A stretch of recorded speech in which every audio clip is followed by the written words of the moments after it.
People often believed they needed more time, but they usually needed a better start. One small decision begin now, not later, changed the whole day. This was the lesson that Ethan learned from a simple hourglass. Ethan lived with his parents and his little sister in a small town far from the city. He was kind and bright, but he had a big problem. He kept delaying his work. If he had a task today, he moved it to tomorrow, and when tomorrow came, he moved it again. The work piled up like heavy boxes in his mind, and then he felt regret. At school, his friends slowly moved ahead while Ethan fell behind.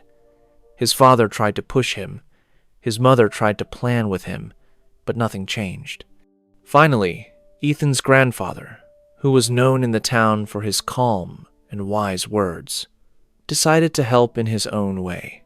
One evening, Grandpa came to visit and brought a small wooden hourglass. The sand inside was fine and silver, and the wood smelled like pine. He said, "Ethan, keep this with you. It is not a toy, it is a test. I will be away for one day and return tomorrow evening. Until I return, this hourglass will give you a special chance."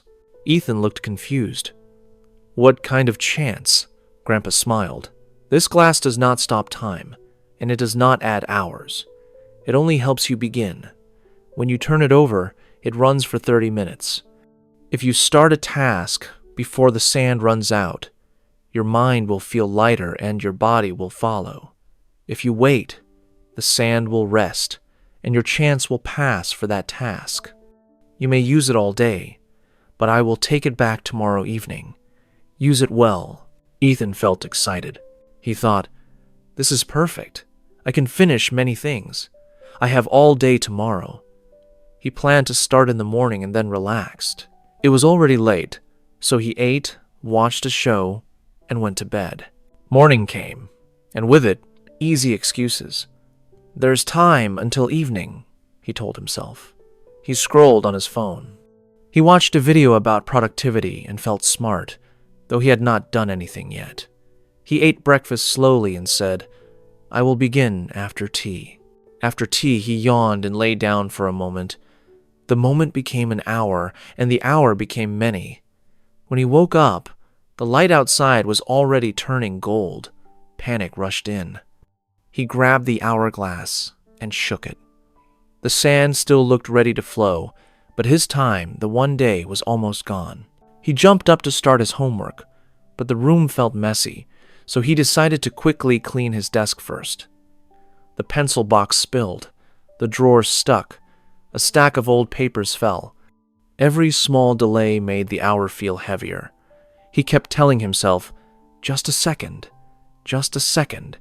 and the seconds quietly became minutes. There was a knock at the door. Grandpa had returned. He looked at the hourglass on the desk and then at Ethan's face. He gently took the hourglass back. "Grandpa, wait," Ethan said with a shaking voice. "Please give me a little more time. I will start now. I want to fix this." Grandpa put a hand on Ethan's shoulder and spoke softly. "You had a full day, my boy.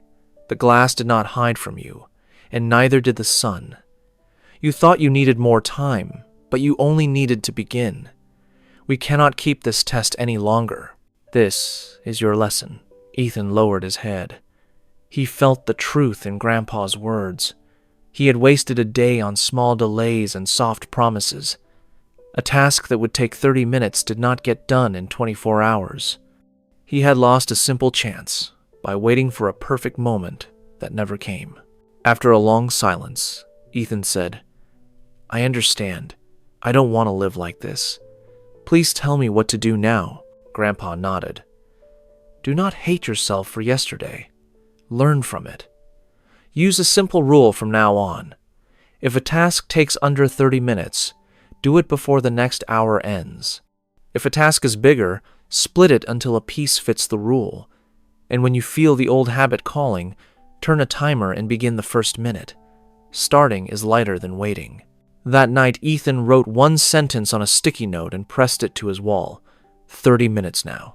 He charged his phone far from his bed. He laid out his notebook and a pen. The next morning, he tested the rule. At 9, he turned a small kitchen timer and started his math homework. At 9:28, he was done with the part he had avoided for days. He took one breath, stood up, and cleared his desk in another short block. The day felt different not because it had more hours, but because he was using the hours with a clear start and a clear end. All week he practiced. He sent an email he had delayed for a month. He folded laundry in a single round of 30 minutes. He walked for 20 minutes and stretched for 10. When a bigger project came from school, he broke it into parts. Outline, first draft, edit, slides, practice. Each part fit into 1 or 2 blocks, and slowly the heavy thing became a line of small, possible steps. At the end of the week, Grandpa visited again. He found Ethan at his desk, not rushing, not worrying, just moving the pen at a steady pace.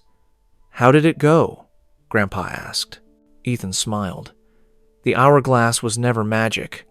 The rule was, I started, and then the time helped me.